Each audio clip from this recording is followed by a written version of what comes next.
ఈరోజు మన వాక్య భాగ అంశము మీ కార్యము సఫలము అగును. 2 దినవృత్తాంతాలు 15వ అధ్యాయము 7వ వచనము. కాగా మీరు బలహీనులు కాక ధైర్యము వహించుడి, మీ కార్యము సఫలము అగును. మనమందరము కూడా ఏదో ఒక పని చేస్తూ ఉన్నాం. పిల్లల నిమిత్తమో భవిష్యత్తు నిమిత్తమో. కార్యము అంటే ఇక్కడ అర్థము ఏమిటంటే, కొందరు కుటుంబం నిమిత్తము, ఉద్యోగం నిమిత్తము, వ్యాపారం నిమిత్తము, జీవితంలో స్థిరపడ నిమిత్తము ఏదో ఒక పని అని వారు చేసేవారుగా ఉంటున్నారు. అయితే దేవుడు అంటున్న మాట, నీ కార్యమును నేను సఫలపరచదును అంటున్నాడు. మరి ఏ పని చేసినా ఆ పని దేవుని గుర్తించేదిగా ఉన్నదా లేదా అన్నదే ప్రశ్న. ఈరోజు మీ దగ్గరికి ఒక చక్కటి వాగ్దానం తీసుకొచ్చాను, ఒక చక్కటి మాట తీసుకొచ్చాను. మరి దేవుడు కూడా ఆ చక్కటి మాటకి ఒక షరతు చెప్పాడు. మీరు ఏ పని చేసినా ఆ పని దేవుని గుర్తింపులో ఉన్నదా, ఆ పని దేవుని గుర్తింపులో ఉన్నదా, మనుషుల గుర్తింపు కోసం చేస్తున్నారా అన్నదే దేవుడు సూటిగా నిన్ను అడుగుతున్న ప్రశ్న. ఇక్కడ కార్యము సఫలపరచబడాలి అంటే దేవుని చిత్తముతో మనము చేయవారుగా ఉండాలి. చాలామంది ప్రయాణం చేస్తూ ఉంటారు, అనుకున్నవని ప్రయాణంలో జరగాలి అనుకుంటూ ఉంటారు. కానీ ఎందుకంటే వారి జీవితంలో అవి సఫలమవ్వవు. వారు అనుకున్నట్టుగా వారి ప్రయాణం సాగదు. వారు ఏ లక్ష్యముతో ఏ గమ్యముతో ముందుకెళ్లారో మార్గం నుంచి వేరొక మార్గంలోకి వెళతారు. దేవుని చిత్తము లేని యోనా యొక్క ప్రయాణము తర్షీషుకు వెళ్ళాల్సింది తర్షీషుకు వెళ్ళకోకుండా సముద్రంలో పడిపోయాడు. కారణం ఏమిటి? దేవుడు యోనాకు వెళ్ళమన్నాడు, కానీ యోనాను దేవుడు నినివేకు వెళ్ళమన్నాడు. కానీ యోనా ఏం చేశాడు? తర్షీషుకు ప్రయాణం కట్టాడు. దేవుని చిత్తంలో ఉందా? లేదు.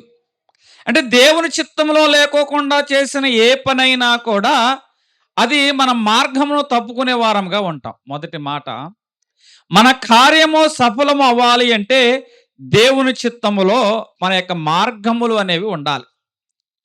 దేవుని చిత్తం లేకోకుండా పనిచేసి ప్రార్థన చేసి ఉపవాసం ఉండి కానుకిచ్చి నా కార్యం ఎందుకు సఫలం అవడం లేదు ప్రభువా అని నువ్వు దీర్ఘంగా దుఃఖంతో ప్రార్థన చేస్తున్నావు కదా.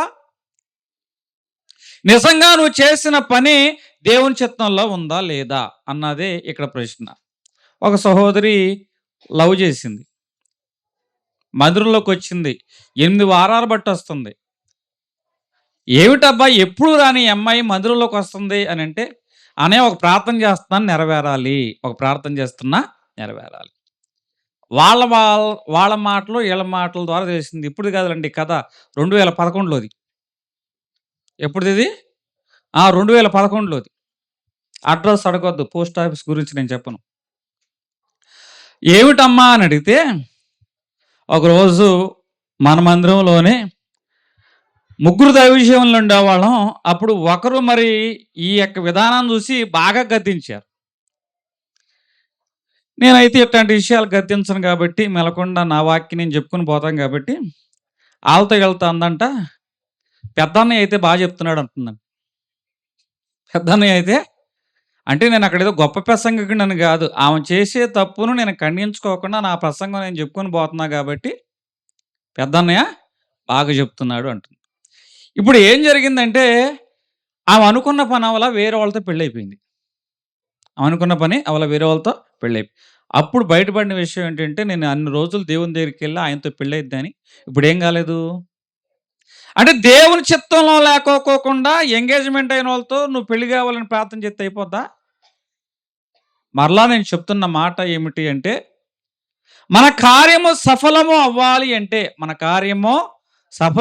అంటే, మనం చేసే పని దేవుని గుర్తింపులో ఉన్నదా లేదా, మనం అడిగేది దేవుని చిత్తానుసారమా కాదా అన్న ఆలోచన ఉండాలి. రెండవది, మన కార్యము సఫలము కావాలి అంటే మనకు కలిగినది చిన్నదైనా మనకు అప్పగించిన పని చిన్నదైనా అది నమ్మకంగా చేస్తున్నావా లేదా అన్నదే ముఖ్యం.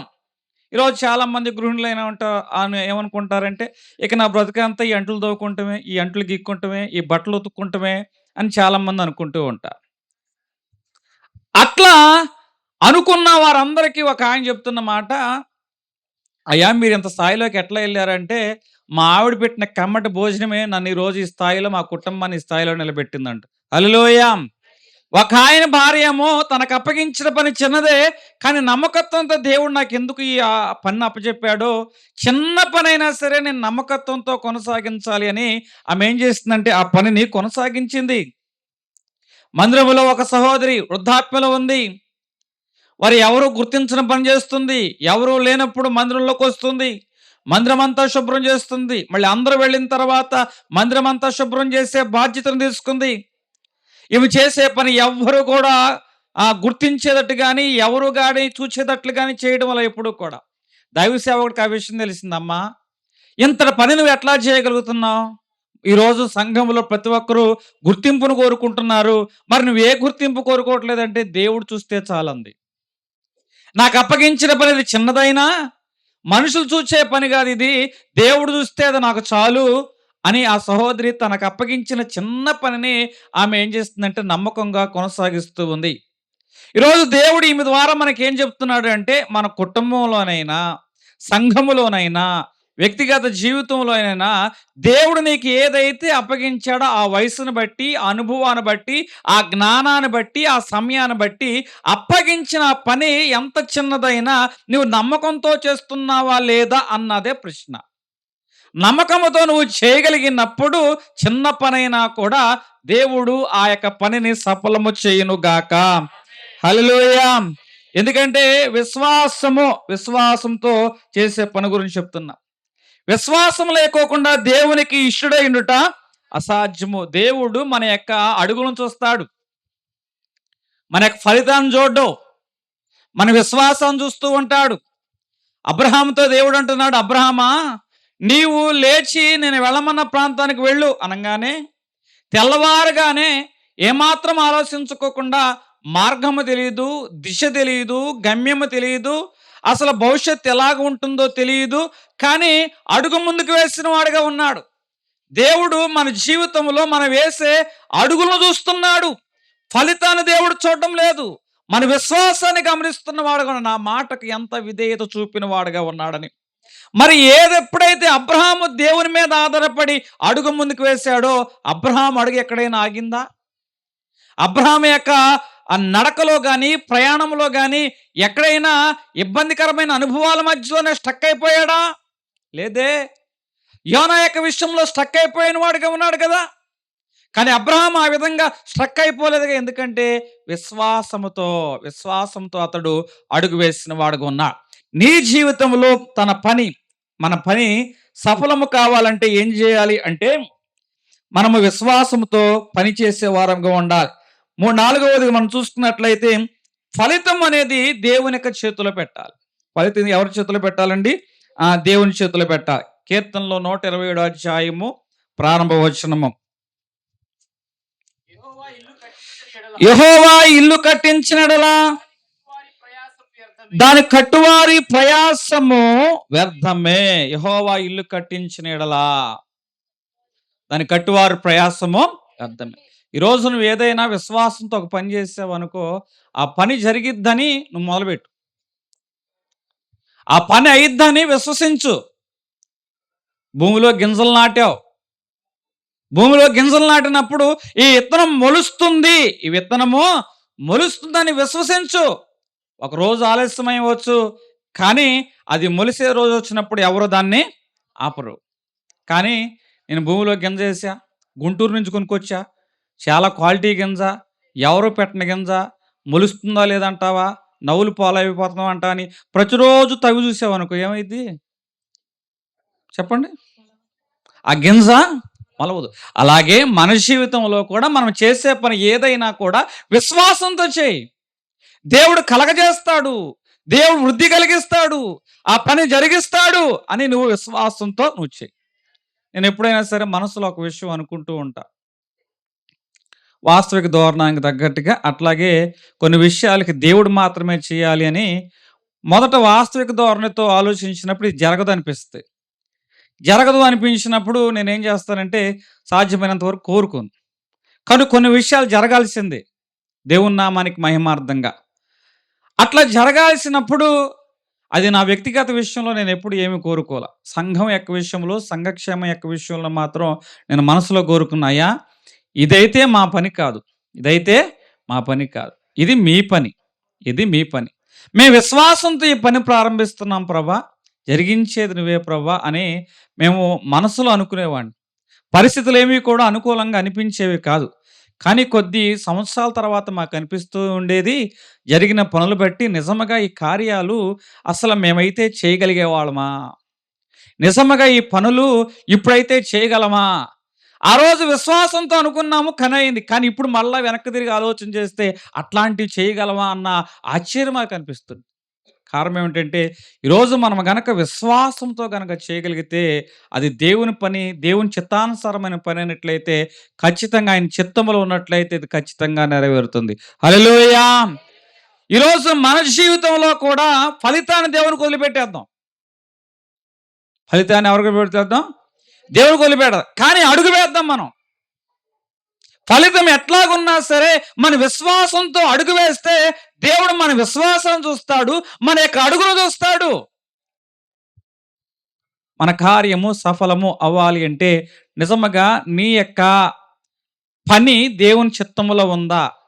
నీ సొంత ఆలోచన, లేకపోతే గర్వంతో ఈ పనిని నువ్వు కొనసాగిస్తున్నావా? పట్టింపులతో నువ్వు కొనసాగిస్తున్నావా? దేవుని చిత్తములో ఈ పనిని నువ్వు కొనసాగిస్తున్నావా లేదా అన్నదే ఈరోజు సూటిగా దేవుడు నిన్ను అడుగుతున్న ప్రశ్న. ఒక సహోదరుడు తన జీవితంలో ఉద్యోగ నిమిత్తము ఎన్నో ప్రయత్నాలు చేసిన వారుగా ఉన్నారు. ఎన్ని ప్రయత్నాలు చేస్తున్నా ప్రతి ఆఫీసులో ఏమంటున్నారంటే ఇప్పుడు ఖాళీ లేదు, ఖాళీ ఉన్నప్పుడు పిలుద్దాం, వేకెన్సీ లేవు, చూద్దాం, మరలా పిలుస్తాం అని అంటూ ఉన్నారు. అయినా సరే తన ప్రయత్నాలు విరమించలా. అందరూ అంటున్నారు, అందరూ స్థిరపడిపోతున్నారా, నువ్వెప్పుడు స్థిరపడతావురా? ఎవడో అన్నారు, "అరే ఒరేయ్, ఇవన్నీ ఎందుకురా, నాతో పాటు రారా, గంజాయి వ్యాపారం చేద్దాం, లక్షకు లక్ష మిగులుతుందిరా" అన్నాడు. అరే బాబు అని మనసులో అనుకొని దాని వైపు చూడలేదు. నిజాయితీగా మిగతా వాళ్ళందరూ డబ్బులు సంపాదించుకుంటున్నారు కానీ వీడు తిండి గింజలు లేక ఉన్నదాంతో సంతృప్తి పడుతాం, పచ్చడి మెతుకులేదు అన్నాడు తప్ప అవినీతి వైపు వెళ్ళ. ఒకరోజు అనుకోకుండానే అతను ప్రార్థనకి మించి, అతని విశ్వాసానికి మించి, అతనికి ఆలోచనకి మించి దేవుడు ఒక పెద్ద సంస్థలో అతనికి ఉద్యోగం ఇచ్చిన వాడుగా ఉన్నాడు. హల్లెలూయా! ఈరోజు దేవుని చిత్తంలో నువ్వు గనక నిలవగలిగినట్లయితే ఇప్పుడు నీకు ఏమీ జరగనట్టు అనిపిస్తుంది. ఒకరోజు నీకు జరిగిన వాటన్నిటిని బట్టి నువ్వు సంతోషించే కాలం వస్తుంది. హల్లెలూయా! నీకు జరిగిన దాని గురించి నువ్వు చెప్పుకోవడం కాదంటండి, నిన్ను చూస్తున్న వారు ప్రజలు ఎదుట మాట్లాడుకుందురు గాక. హల్లెలూయా! ఇస్సాకు జీవితంలో మొదటి బావి మూయబడింది. ఆయన తవ్వాడు, వ్యతిరేకులు మూసేశారు. రెండవ బావి ఆయన తవ్వాడు, శత్రువులైన వారు బూడ్చి చేశారు. మూడవ బావి ఆయన తవ్వాడు, నీళ్ళు వచ్చినాయి, శత్రువులైన వారు ఈర్ష్యతో అసూయతో దాన్ని బూడ్చి చేశారు. నాలుగవ బావి తవ్వాడు, మరలా దాన్ని బూడ్చి వేశారు. అయ్యా, నేను కష్టపడుతున్నా, నా శ్రమనంతా కూడా పూర్తి చేస్తున్నా, నేను కష్టపడుతున్నా, నా శ్రమ అంతా కూడా పూర్తి చేస్తున్నా. అయినా సరే తన యొక్క అడుగును ఆపలేదు, తన ప్రయత్నాన్ని ఆపలేదు, అడుగులు కొనసాగించిన వాడుగా ఉన్నాడు. ఇస్సాకు యొక్క విశ్వాసాన్ని దేవుడు చూచిన వాడుగా ఉన్నాడు. ఐదవ బావి దగ్గరికి వచ్చేసేపాటికి ఆ బేర్షెబా దగ్గరికి వచ్చినప్పుడు, ఇదిగో ఇస్సాకుతో దేవుడు తోడై ఉన్నాడు, అతనితో మనం గొడవ పెట్టుకోవడం మంచిది కాదు, దేవుని యొక్క ఆశీర్వాదం అతనికి తోడై ఉన్నది, అబ్రహాము యొక్క దేవుడు ఇస్సాకు కూడా తోడై ఉన్నాడని ఆ శత్రువులే వచ్చి ఇస్సాకుతో ఏం చేసుకున్నారంటే సంధి చేసుకున్న వారుగా ఉన్నారు, సమాధాన పడిన వారుగా ఉన్నారు. హల్లెలూయా! ఈరోజు దేవుని చిత్తములో వేసే ఒక ప్రతి ఒక్క అడుగు నీ శత్రువే నీ ఎదురుకు వచ్చి సమాధాన పడునుగాక. హల్లెలూయా! నీ కార్యము సఫలము చేస్తాను.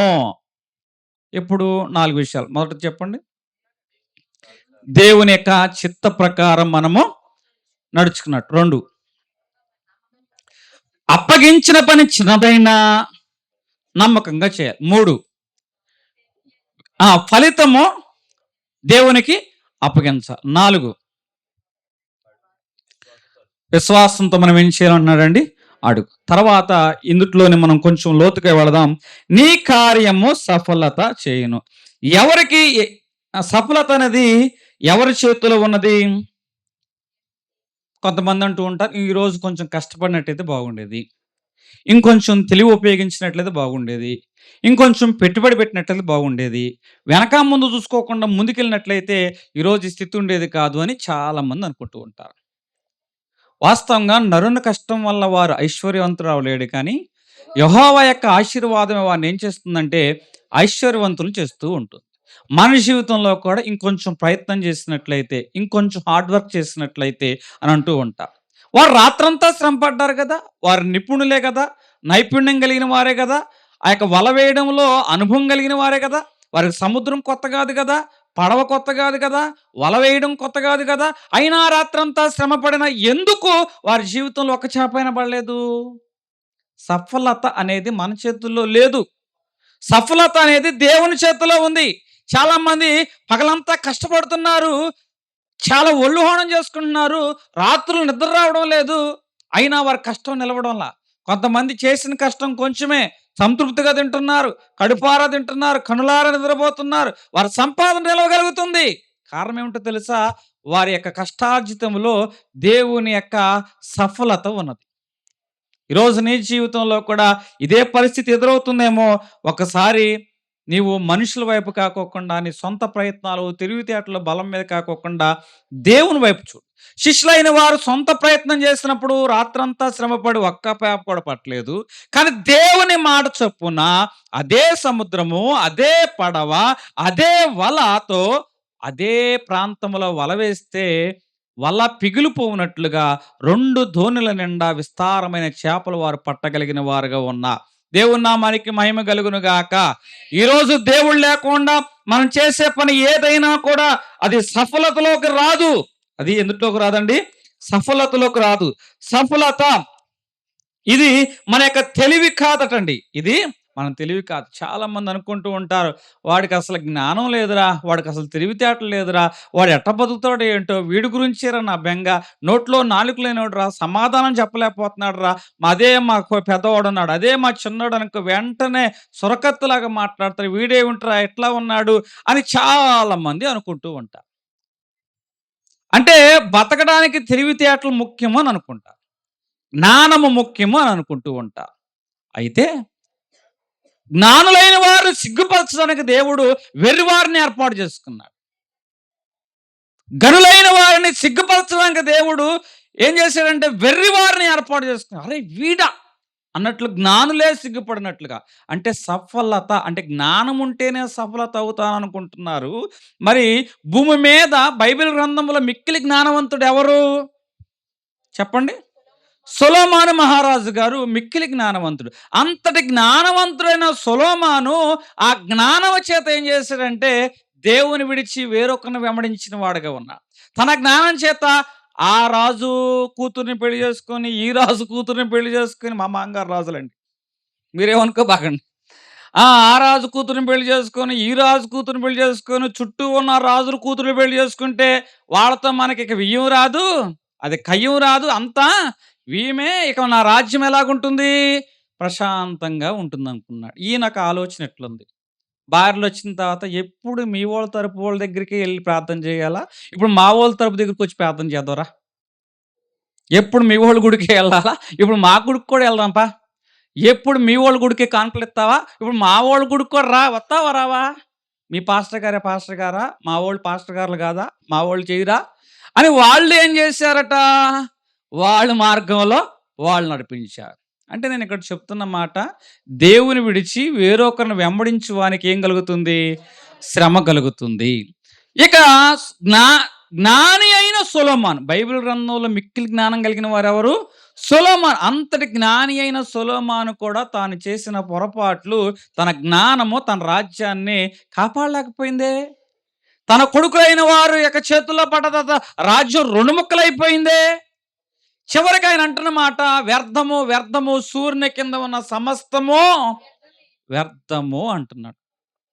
నేను జ్ఞానంతో అది చేద్దాం, ఇది చేద్దాం, అంతా చేద్దాం అనుకున్నా కానీ సూర్యుని కింద నేను చేసిన ఆలోచన అంతయు సఫలత అనేది ఎవరి చేతుల్లో ఉన్నది? చెప్పండి. అది దేవుని చేతుల్లో ఉన్నది.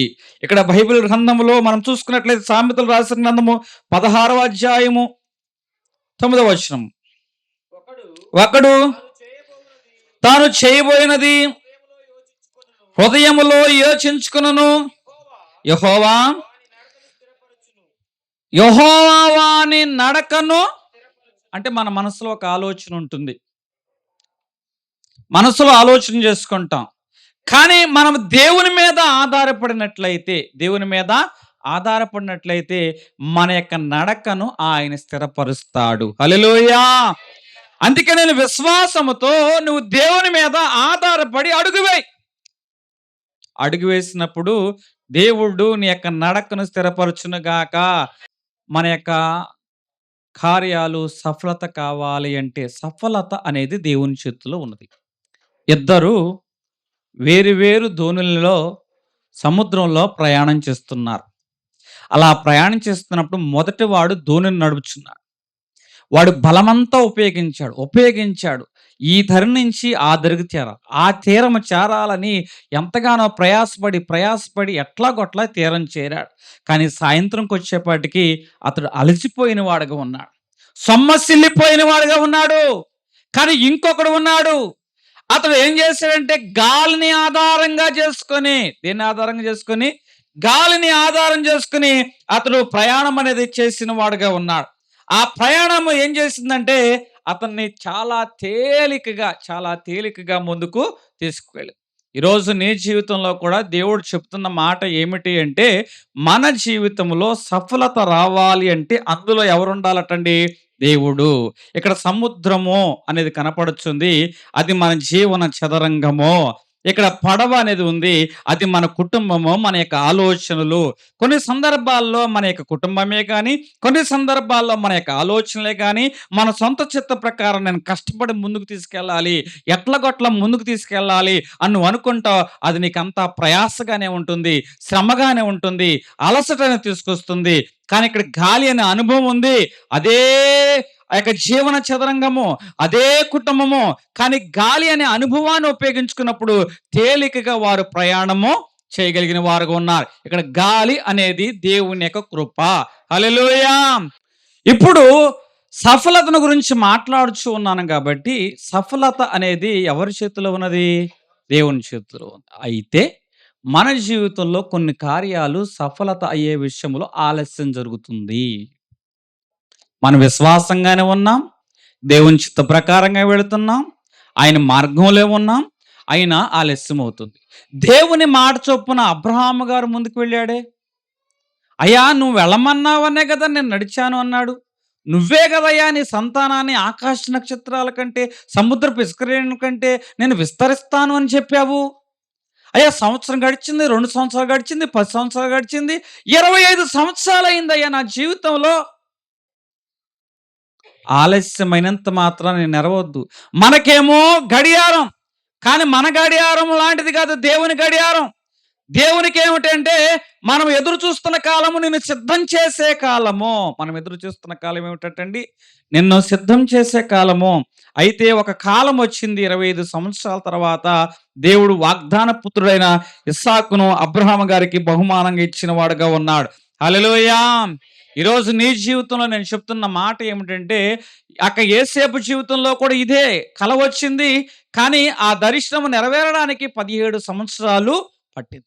అలాగే మన జీవితంలో కూడా మనం అనుకున్న కార్యాలు వెంటనే జరగకపోవచ్చు.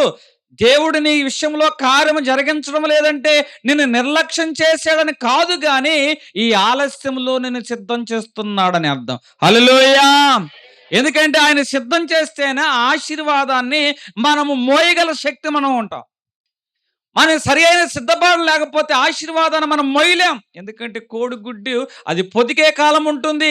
అది పొలిగి దానంతరగానిగా గుడ్డు పిల్ల బయటకు వస్తేనే అది నిలబడగలుగుతుంది, జీవిస్తుంది.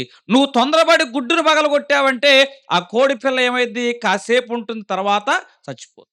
తనకు అనుకుంటున్నా నేను ఎందుకు ఆలస్యం అవుతున్నా, నేను ఎందుకు బయట రాలేకపోతున్నా. కానీ అలా బయటకు వచ్చే క్రమంలో కాళ్ళు, చేతులు, ముక్కు అన్నిటిని ఉపయోగించి కాళ్ళల్లో బలము, రెక్కల్లో బలం, ముక్కుల్లో బలము అది అన్నిటిని సంపాదించుకుంది. ఆలస్యమయ్యే కాలము ఆ కోడిపిల్లకి సిద్ధపాటు కాలము. హల్లెలూయా! నీ జీవితంలో నువ్వు అనుకుంటున్న ఆలస్యం ఎందుకు జరుగుతుందో తెలుసా? నిన్ను మరింత బలవంతంగా దేవుడు మార్చడానికే. ఒక ప్రాంతంలో వారం రోజులు పైగా ముసురు పట్టేసింది. సూర్యుడు అసలు రావడం లేదు. పిల్లలు అంటున్నారు, నాన్న అసలు సూర్యుడు ఉన్నాడా? పోయాడా? తల్లిదండ్రులు నవ్వొచ్చింది. అరే బాబు! సూర్యుడు ఎక్కడికి పోలేదురా. సూర్యుడు మేఘాల వెనకమాల ఉన్నాడు. ఉంటే ఏడబోయాడు కనపడ్డే. ఆగరా తొందరపడబాకు అని అన్నాడు. ఆ ముసురు పోయిన తర్వాత, మేఘాల తర్వాత సూర్యుడు ఏం చేశాడు? ఉదయించిన వాడగును. మన జీవితంలో ఆలస్యాలు ఒక మేఘం లాంటివి. సూర్యుడు దేవుని యొక్క కృప లాంటిది. ఈ ఆలస్యం అనే మేఘం తొలగిన తర్వాత దేవుని యొక్క కృప నీ మీద ఉదయించునుగాక. హల్లెలూయా! ఇక్కడ సఫలతకు ముందు మన జీవితంలో ఏమొస్తుందంటే పరీక్ష అనేది వస్తూ ఉంటుంది. బైబిల్ గ్రంథంలో మోషేను ఇశ్రాయేలు జనాంగాన్ని నడిపించే నాయకుడిగా దేవుడు ముందుగానే ఏర్పాటు చేసుకున్నాడు. కానీ ముందుగానే నాయకుడిని చేయలేదు. అతను శ్రమల గుండా నడిపాడు. 40 సంవత్సరాలు అరణ్యములో గొర్రెలు కాసేవాడుగా నడిపాడు. అయ్యా, నువ్వు ఏర్పరచుకున్న పిలుపేమిటి? నన్ను ఎందుకు ఈ భూలోకం తెచ్చావని అనుకోలేదు. సఫలత మోషే జీవితంలో రావడానికేమంటే ముందుగా అతనిలో భయం తీసుకొచ్చాడు. అతనిలో ఏం చేశాడంటే అడవి అనే అనుభవంలో తీసుకొచ్చాడు. అడవి అనే అనుభవము మోషే జీవితంలో ఉంది కాబట్టి ఇశ్రాయేలు నడిపించే నాయకుడిగా దేవుడు మార్చాడు. హల్లెలూయా! నీ జీవితంలో ఒక నాయకుడిగా నువ్వు స్థిరపరచబడాలంటే నీవు ఒక అడవి అనే అనుభవంలోంచి బయటికి రావాల్సిందే. ఇక్కడ సఫలతను గురించి నేను మాట్లాడుతున్నాను. మన జీవితంలో సఫలత ఇచ్చే ముందు దేవుడు మనల్ని ఏం చేస్తున్నాడంటే సిద్ధం చేస్తున్నాడు, పరీక్ష పెడుతున్న వాడుగా ఉన్నాడు. ఇక చివరిగా ఒక మాట చెప్పి నేను ముగించేస్తున్నాను. ఇక్కడ ఒక ప్రాంతంలో ఒక పట్టణం ఉంది. ఆ పట్టణంలో ఒక బ్రిడ్జి కట్టిన వారుగా ఉన్నారు. ప్రజలైన వారందరూ కూడా ఇక మా రాకపోకలకు ఎట్లాంటి ఇబ్బంది లేదనుకున్నారు. కానీ ప్రభుత్వం ఏమనుకుందంటే ముందుగా దీన్ని పరీక్షించకుండా ప్రజలకు అనుమతించకూడదు అనుకుంది. ముందుగా చిన్న చిన్న చిన్న చిన్న బరువుల్ని ఆ వాహనాలని ఆ బ్రిడ్జి గుండా నడిపిస్తూ ఉన్నారు. పరీక్షిస్తున్నారు ఎంతవరకు తట్టుకోగలుగుతుంది. పరీక్షిస్తున్నారు. కొన్ని రోజులు నిరీక్షించారు, వేచి ఉంచారు. ఇంకా ఎన్ని రోజులు వీళ్ళు పరీక్షిస్తారు? బ్రిడ్జి కూలిపోతుంది అనుకుంటా, ఏదో ప్రాబ్లం ఉందనుకుంటా, అందుకే గవర్నమెంట్ వారు మమ్మల్ని ఎంట్రన్స్ కానివ్వడం లేదనుకుంటున్నారు. కానీ ప్రతిరోజు వెయిట్ పెంచుకుంటూ దాన్ని పరీక్షించిన తర్వాత ఇది అన్నిటినీ తట్టుకోగలదు అని నిర్ణయించిన తర్వాతే గవర్నమెంట్ వారు ప్రజలకు ఆ మార్గం గుండా ప్రయాణం చేయడానికి అనుమతి ఇచ్చిన వారుగా ఉన్నారు. హల్లెలూయా! అంటే ఇక్కడ నేను చెప్తున్న మాట ఏమిటంటే బ్రిడ్జి అనేది మన యొక్క ఆలోచనలు అయి ఉండవచ్చు, మన యొక్క ప్రయత్నాలు ఉండవచ్చు. ఇక్కడ ఈ బరువులు అనేవి పరీక్షలు మన ప్రయత్నాల్లో కానీ ఆలోచనలో కానీ కొన్ని పరీక్షలు వస్తాయి. ఎందుకో తెలుసా? ఈ ప్రయత్నాల వల్ల, ఈ ఆలోచన వల్ల నువ్వు ఏ గమ్యాన్ని అయితే, ఏ ఆశీర్వాదాన్ని అయితే నువ్వు పొందుకోవాలనుకుంటున్నావో ఆ పొందుకోవడానికి కావాల్సిన శక్తిని దేవునికి దయచేయునుగాక. ఆ బంగారాన్ని అగ్నిలో వేస్తున్నారు. ఇది కాలిపోవడానికి కాదు, ఇది నాశనం అయిపోవడానికి కాదు. ఈ బంగారము అగ్నిలో కాల్చబడిన బంగారంలోంచి మేలిమి బంగారము బయటికి రావడానికి. హల్లెలూయా! అలాగే నీ జీవితంలో పరీక్షలు వస్తున్నాయంటే అర్థం ఏమిటి అంటే నిన్ను ఇంకా మరింత బలంగా దేవుడు సిద్ధం చేస్తున్నాడని. ఇక్కడ ఈరోజు మన జీవితంలో చాలా మంది ప్రార్థనలు చేస్తున్న వారుగా ఉన్నారు, ప్రయత్నాలు చేస్తున్న వారుగా ఉన్నారు, కార్యము సఫలము కావాలనుకుంటున్న వారుగా ఉన్నారు. కానీ ఆలస్యం అయిపోతుంది. ఎందుకో నిరాశ వస్తూ ఉంది. కానీ దేవుడు చెప్తున్న మాట, నీ కష్టాన్ని నేను చూసా, నీ కన్నీటిని నేను చూసా, నీ ప్రయత్నాన్ని నేను చూసా, నీ యొక్క ఆలోచన నేను చూశాను, నీ ఆశ నేను చూస్తున్నాను. ఇవేమీ కూడా వృధా కావు. నీ కార్యాన్ని నేను సఫలం చేస్తానంటున్నాడు. హల్లెలూయా! నీ విశ్వాసాన్ని చూసా, నీ యొక్క అడుగులను నేను చూచిన వాడిగా ఉన్నాను. కాబట్టి నేను నీ కార్యాన్ని సఫలం చేస్తా. ఈరోజు మీ అందరూ ఒట్టి చేతులతో మీ ఇంటికి వెళ్తారు అని నేను చెప్పడం లేదు, కానీ ఒక విశ్వాసంతో మీరు ఈ స్థలం విడిచి అడుగు బయట పెట్టుదురుగాక. ఒక నమ్మికతో ఈ స్థలం విడిచి అడుగు బయట పెట్టుదురుగాక. దేవుడు మీ పక్షంగా ఘనమైన కార్యము చేయుదురుగాక. దేవుడు కొద్ది మాటలు అనేకుల్లో దీవించునుగాక.